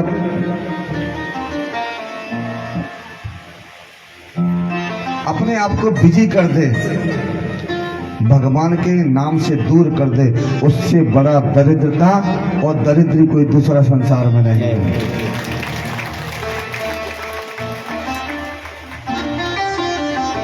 गरीब होना अलग बात है, लेकिन दरिद्र होना अलग बात है।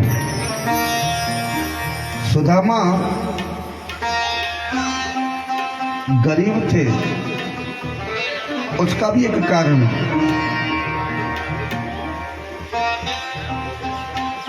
कितने लोग जानते हैं कि सुदामा गरीबी को कैसे प्राप्त हुए हैं? ऐसा कहते हैं कि सुदामा जी ने चावल भगवान से छुप करके खाए या चने खाए, जो भी, कोई तो चावल कहता है, कोई चने कहता है, और उस चने को खाने से सुदामा जी को श्राप लगा और इसलिए वो गरीब हो गए। ये बात बिल्कुल सच है।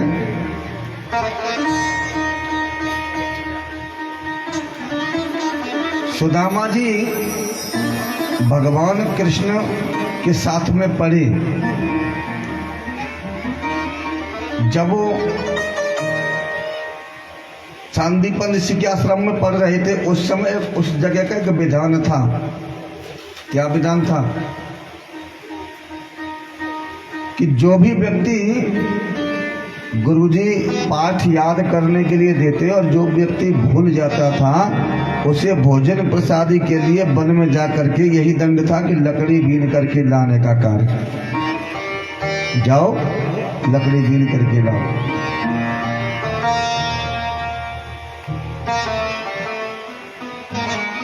सुदामा जी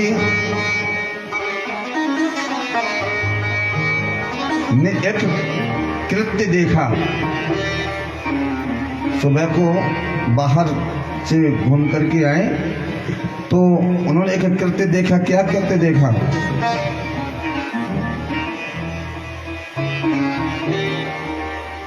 जो गुरु माँ है ना, जो सांदीपन ऋषि की जो धर्मपत्नी है गुरु माँ, उनके हाथों में एक पोटली है।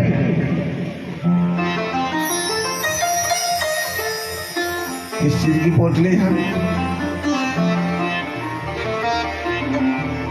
माता से पूछा, बोले मैया एक बात होता, इस पोटली में क्या है? बोले इसमें थोड़ी सी चने हैं। कहाँ से लाई हो? ध्यान से सुनना। बोले ये कोई एक व्यक्ति था जो लेके जा रहा था, चोर, जो मैंने उसको टोका तो उसको छोड़ के डर की वजह से छोड़ गया और हम उसको उठा करके लेके आए। तो जैसे ही बोले मुझे दिखाना जरा। जैसे ही देखा तो वेद प्राची ब्राह्मण था। देखते ही हाथ में लेते ही समझ गया। बोले ये चने श्रापित हैं। सुदामा जी ने सोचा कि अगर ये श्रापित चने किसी ने खा लिए तो वो तो दरिद्रता को प्राप्त हो जाएगा, गरीबी को प्राप्त हो जाएगा। क्या करना चाहिए? लेकिन ये श्रापित चने हुए कैसे, ये सबसे बड़ी बात जानने वाली है। एक जंगल में एक ब्राह्मण रहते थे।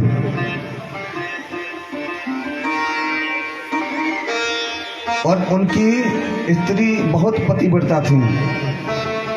उनका नियम था कि जब वो भिक्षा मांगने जाते, अगर समय से भिक्षा मिल गई तो भोजन पाते थे।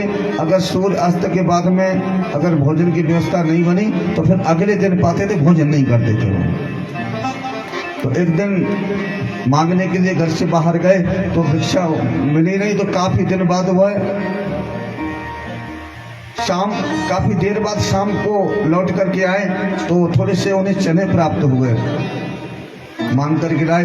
और उन्होंने कहा कि देवी लो, अब तो टाइम हो गया ठाकुर जी का, अब एक काम करो, इनको रख दो और सुबह को इनको पकाना और ठाकुर जी का भोग लगाना। और भोग लगाने के बाद में आप और हम दोनों बैठ करके भगवान का भोग लगा के अपने प्रसादी पाएंगे। जो आ गया। आज भगवान ने देखो उस ब्राह्मण ने पत्नी को दिया और पत्नी ने क्या काम किया कि उसकी एक झोपड़ी बनी थी। जैसे ये झोपड़ी सी बना है ना, ऐसी एक झोपड़ी थी, कुटिया।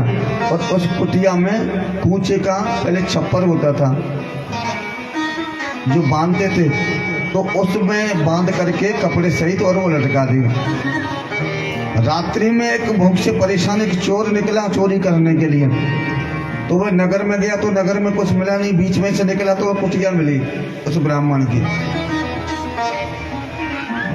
सोचा कि ये तो किसी का घर है, लगता है कि कुछ नहीं मिलेगा तो इसके घर में ही कुछ मिल जाए, चलो देख लेते हैं। तो देखा तो वो सोचा, उसने देखा कि कुछ बंधा हुआ है कुटिया में, तो सोचा इसमें कुछ माल पानी होगा। ब्राह्मण और ब्राह्मण की पत्नी दोनों सो रहे थे और चुपके से खोल करके और उस कुटिया में से वह चोर चने लेकर के चला गया।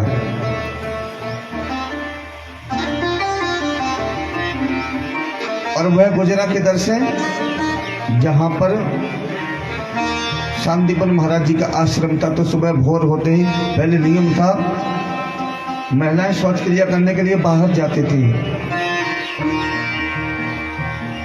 तो माता निकल के गई तो माता ने देखा, बोले कौन है, आवाज दी। तो वे बेचारा चोर डर गया और हड़बड़ाहट से उसके हाथ से पोटली छूट गई। और छूटने के बाद में वह मैया ने पोटली ले ली। और इधर जब सवेरा हुआ तो ब्राह्मण पत्नी से कहा कि देवी हम स्नान भगवान की भक्ति से निवृत्त होकर के पूजन करके और हम आ रहे हैं, आप एक काम कीजिए, आप प्रसादी बना करके रखें। अब जैसे ही स्नान करके वह धर्मपत्नी गई, जाकर के देखा कि लाओ बना ले। ऊपर देखा तो कुछ है ही नहीं, खाली कुटिया है। समझना मेरे बंधुओं, एक दिन तो उसे एक रात्रि, एक दिन, फिर एक रात्रि और दूसरा सवेरा निकला। तो बेचारा भूखा होगा कि नहीं होगा ब्राह्मण? हाँ, सबसे बड़ी बात बताएं,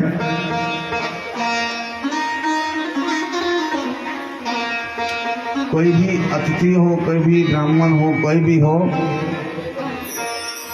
जितना हो सके सम्मान करो, क्योंकि ब्राह्मण संत द्वार से कभी कोई भूखा ना जाने पाए। सबसे बड़ी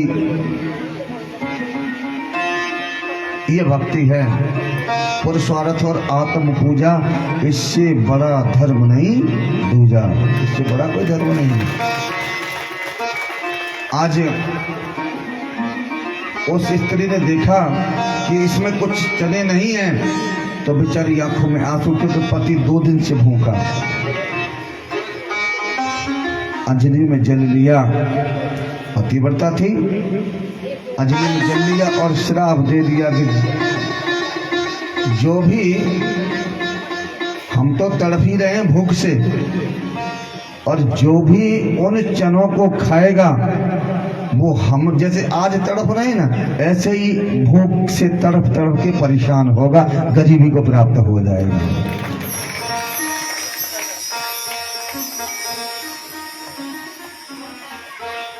तो बोले कुछ सुदामा जी ने, अब देखो जब वो अब श्राप लग गया तो सुदामा जी ने देखा ये तो श्रापित चन है, अगर इसे कोई भी खाएगा तो दरिद्रता को प्राप्त हो जाएगा। और ब्राह्मण वही जो कि समाज सेवा में अपना जीवन व्यतीत करे। ब्राह्मण ने सोचा पता नहीं किसके भाग्य में पड़ जाए, पता नहीं कौन ऐसा व्यक्ति हो जिसको जो खा ले और वो गरीबी को प्राप्त हो जाए। बोले चने को कुछ ऐसा जुगाड़ करना चाहिए कि ये चने किसी को मिलने नहीं पाए, और माँ से ये कहे कि चने मेरे को दे दो, तो ये हमको देने वाले नहीं। तो आज चला करके सुदामा जी ने जब विद्या अध्ययन करने के लिए क्लास में, भाई क्लास ही बनता था पहले, पहले तो क्लास नहीं था, अब तो क्लास बना दिए हैं। पहले तो एक जगह पर आराम से बैठा करके गुरु विद्या अध्ययन कराते थे। तो गुरु जी ने कहा बताओ सुदामा तुमने कुछ याद किया? हमने कल जो चैप्टर दिया था आप याद किया? बोले गुरुदेव आज हमें स्मृति नहीं है, आज हम भूल गए हैं। जब भूल गए कहाँ? तो बोले भाई तुम्हारा जो हमारे स्कूल का जो नियम है उसे पालन करना होगा। बोले गुरुजी कोई बात नहीं। अब मित्र कैसा? मित्र तो भूल गया, अब मित्र जाए और मित्र के साथ में मित्र ना जाए, ऐसा कभी नहीं हो सकता। ठाकुर जी ने सोचा सुदामा जी अकेला जाएगा लकड़ी काटने और हम नहीं जाए तो हमारा मित्रता का संबंध ही खराब हो जाएगा। तो आज भगवान ठाकुर जी से भी कहा, बोले आप सुनाओ।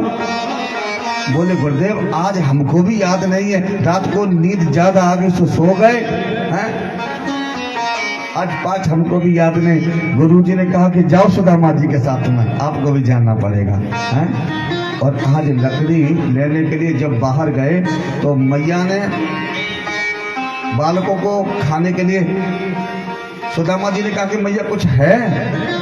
रास्ते में अगर कहीं भूख लगेगी तो क्या खाएंगे हैं? तो आज मैया ने कहा अभी तो इतनी जल्दी सुबह भोजन कुछ बना नहीं था।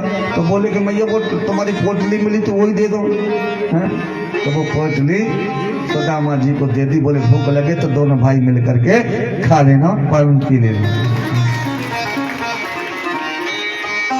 आज सुदामा जी उस पोटली को लेकर के जंगल में गए लकड़ी काटने का काम। और देखो संजोग, जब पेड़ पर चढ़े तो हल्की हल्की बरसात हो रही है।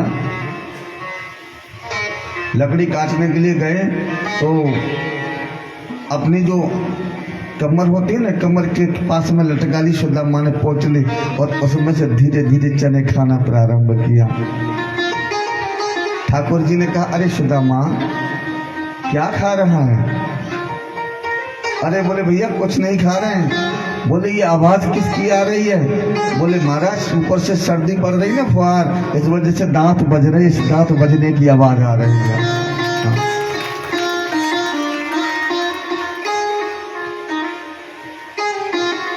बोले भैया बड़ी जोर से भूख लग रही है। अरे बोले भैया चिंता क्यों करें, हम आने वाले हैं, नीचे उतर के आ जाएंगे, तब दोनों भाई खा लेंगे। और धीरे धीरे करके सुदामा ने वो पूरे के पूरे चने खा लिए।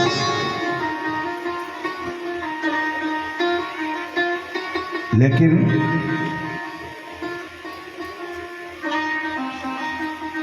जब सुदामा जी उतर के आई नीचे, तब कहा ठाकुर ने भैया मैया ने वो चने दिए थे, वो क्या दिया था, वो हमको भी तो खिला। बोले वो तो हमने सारे खा लिए। ठाकुर जी ने ध्यान दे करके देखा, बोले कारण क्या है, अकेले अकेले चुपके कैसे, ऐसा तो कभी इसने किया नहीं, आज अचानक से पूरी चने कैसे खा लिए बिना हमको खिलाए। भाई ब्राह्मण का काम है, पहले जब तक ठाकुर जी नहीं पाए तब तक तो कोई दाना अन्न का गिलास अंदर नहीं जाए, और इसने बिना हमको खिलाए सारे चने खा लिए, ऐसा कैसे किया इसने। ध्यान से देखा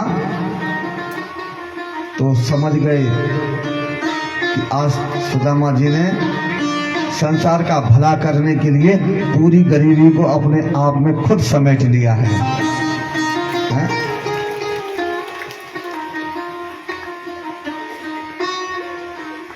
धन्य है भगवान के नेत्र सजल हुए कि भाई मित्र हो तो ऐसा हो, है कैसा मित्र हो, सुदामा जैसा। भगवान पर कहने का तात्पर्य क्या है, अगर हम गरीब हो जाएंगे तो चल सकता है, और अखिल ब्रह्मांड नायक अगर ये भगवान ठाकुर जी उन चनों को खा लेता तो पूरी त्रिलोकी नहीं त्राही त्राही मच जाता महाराज, हैं? ये त्रिलोकी कैसे चलती बताओ, पूरी त्रिलोकी गरीबी को प्राप्त हो जाती। इसलिए सुदामा जी ने भगवान से छिपा करके चने खाए थे, ताकि हम गरीब हो जाएंगे तो ये तो ठाकुर माला माल कर देगा, लेकिन ये अगर गरीब हो गया तो फिर संसार में कहीं ठिकाना नहीं है। राधे राधे बोलना पड़ेगा, ऐसे नहीं, जोर से बोलना पड़ेगा, एक बार और बोलना पड़ेगा मेरे प्यारे। आज सुदामा जी इस प्रकार ठाकुर जी से, लेकिन ठाकुर जी ने भी कहा कि तूने मित्रता के कारण इस गरीबी को स्वयं में अकेले भोगने का निश्चय किया है, तो मैं तुझसे एक बात कहता हूँ मित्र, जब भी तुम्हें कभी जरूरत पड़े तो आधी रात चले जाना, 24 घंटे हमारे दरवाजे तुम्हारे लिए खुले हैं, निसंकोच होकर के चले जाना। और ऐसे ठाकुर जी वरदान दे करके आशीर्वाद दे के, लेकिन भगवान ने चलते समय भी कहा कि बोले सुदामा को चाहते हो तो अभी मांग लो, हैं? तो सुदामा जी जानते हमारा मित्र कोई साधारण कृष्ण नहीं है, साधारण व्यक्ति नहीं है, साक्षात परमात्मा है। और इस नाते से ठाकुर ने कहा कि सुदामा जी कुछ अगर भक्त के ही नाते से मांग लो, मित्र के नाते से नहीं मांगना चाहते तो। बोले अगर आप कुछ देना ही चाहते हैं ना तो एक ही चीज दीजिए। बोले क्या? केवल दुख दे दीजिए।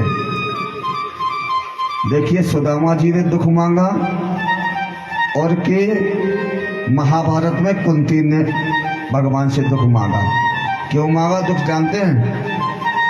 क्योंकि दुख में सुमिरन सब करे और सुख में करे न कोई, जो सुख में सुमिरन करे तो दुख काहे को हो। दुख में भगवान की याद हमेशा आती है, हर पल आती है, इसलिए दुख मांगा भगवान से। और भगवान ने कहा कि भाई अब तुमने चने तो प्राप्त कर लिए, दुख तो आएगा ही, लेकिन जब कभी जरूरत पड़े तो सीधे द्वारका चले आना, और आपको जब हमारे पास आएंगे तो आपके पास कभी गरीबी नाम की कोई चीज नहीं रहेगी। ये वरदान दे करके और सुदामा जी का और ठाकुर जी का विक्षोभ हुआ। ठाकुर जी तो अपने निवास स्थान पर वृंदावन मथुरा में आए, और लेकिन कुछ दिन बाद बरसें बीत गई जब उनको श्राप का तो कहाँ जाएगा, अर्थहीन हो गए सुदामा जी। लेकिन भगवान का नाम का धन था, धनवंता वही जानियो जाके राम नाम धन होए। हाँ, ठाकुर जी का धन, नाम का धन था सुदामा के पास, कोई दिक्कत नहीं। 4 पुत्र भूखे रह जाते, एक दिन नहीं मारा। ऐसी गरीबी ने घेरा, सब्जी बन जाए तो नमक डालने के लिए सब्जी में नहीं रहे। अब कल्पना करिए कि बिना नमक की सब्जी कैसी होती है। बाहरी गरीबी, दुनिया में सब कुछ दे दे परमात्मा, लेकिन किसी को गरीबी न दे, बदनसीबी दे दे, मौत दे दे, लेकिन गरीबी न दे भगवान। इसलिए तो सभी हम तो ब्राह्मण समाज, संत समाज से एक ही आग्रह करना चाहते हैं कि अपने मुख से कभी कोई अनायास ऐसा शब्द ना निकाले किसी के लिए, ताकि किसी का अहित हो जाए। हमेशा एक ही कल्पना करना चाहिए, आपका काम है गलत बोलने का, लेकिन हमारा काम है सही रास्ते पे ले जाने का। ब्राह्मण का परम कर्तव्य होता है, संत का परम कर्तव्य होता है।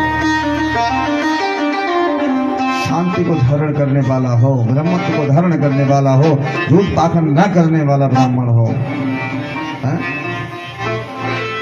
क्योंकि अगर ब्राह्मण, संत, भिखारी अगर किसी के मुख से आपने अहित किसी का कर दिया, और अगर गलती से उसने मुख से निकाल दिया, तो आपका इस लोक नहीं परलोक तक बिगड़ जाएगा। इसलिए हमेशा ब्राह्मण, संत और भिखारी जो होते हैं उनसे हमेशा बच करके रहना चाहिए। शिक्षा है आपके लिए।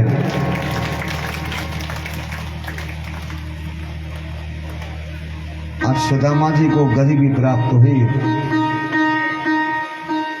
महाराज किसी के द्वारे पे मांगने जाते तो क्या कहते, अरे तुम कल तो आई थी आज फिर आ गए, ऐसा कह देते हैं। माताएं बहनें भी कहते थी, बोले महाराज तुम तो रोज रोज मांगने आते हो। हाँ, हमने कानों से सुने ऐसे शब्द। एक बात बताओ, उसका कर्तव्य है मांगना, तो वो मांगेगा ही। आपका कर्तव्य है तो देना। भाई अगर आप देव नहीं तो कटु वचन तो मत बोलो। है? भला किसी का कर न सको तो बुरा किसी का मत करना, और पुष्प नहीं बन सकते हो तो कांटे बनकर मत रहना। अगर तुम किसी के लिए फूल नहीं बिछा सकते तो तुम्हें कांटे भी बिछाने का कोई अधिकार नहीं है। आज सुदामा जी ऐसी गरीबी को प्राप्त हुए। सब्जी है तो भोजन, रोटी नहीं, रोटी है तो नमक नहीं, नमक है तो मिर्ची नहीं। किसी के घर में जैसे हरी, जैसे पालक होती है, चने होते हैं, चने का साग बनता है। चने का साग खाया महाराज? हरी सब्जी बनाते बहुत अच्छी बनती है। बाजरे की रोटी तो बढ़िया लगे। हाँ? मक्का बाजरा की रोटी तो बहुत ही बढ़िया लगे।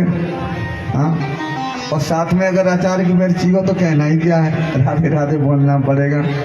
ज्यादा बखान करेंगे तो मुंह के अंदर पानी भी आ सकता है। ऐसे नहीं, जोर से बोलना पड़ेगा, एक बार प्यार से बोलना पड़ेगा मेरे प्यारे। तो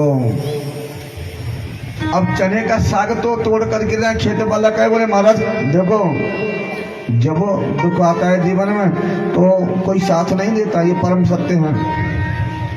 जिस खेत में जाते, अरे बोले महाराज तुम खेत को जाड़ोगे क्या? है?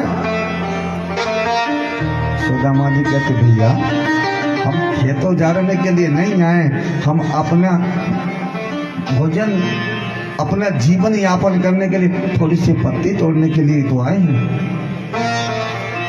निकलो खेत में से बाहर। हाँ, और सुदामा जी को ऐसे निकाल देते हैं, तिरस्कार कर देते हैं। क्यों? गरीबी चीज ही ऐसी है। हजारों मित्र होते हैं जब जड़ पास होता है, और गरीबी में टूट जाता है जो रिश्ता खास होता है। गरीबी में अच्छे अच्छे रिश्ते टूट जाते हैं। जो बड़े डीके मारते हैं ना, अरे तुम कभी अजवा लेना, हाँ? एक बार याद तो करना। अब जब गरीबी आती, जब उनको याद करो तो वे फोन ही नहीं उठाते, स्विच ऑफ करके रख लेते हैं। महाराज राधे राधे बोलना पड़ेगा। जब जरूरत हो ना तो स्विच ऑफ बताता है मोबाइल, है नेटवर्क क्षेत्र से बाहर, है क्यों? मालूम है कि अब